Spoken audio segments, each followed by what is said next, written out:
नमस्कार.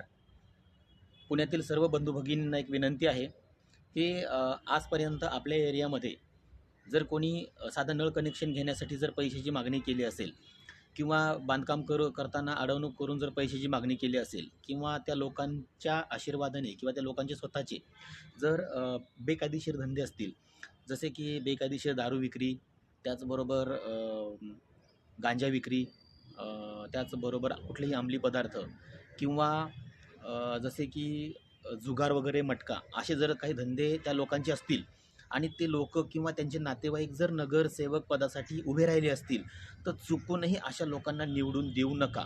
कारण जर तुम्ही आज थोड्याशा पैशासाठी, 4 पैशासाठी, 2 पैशासाठी जर ह्या लोकांना निवडून दिलं किंवा त्याच्या नातेवाईकांना निवडून दिलं, तर इथून पुढं आपलं आणि आपल्या कुटुंबाचं भविष्य 100% धोक्यात येणार आहे.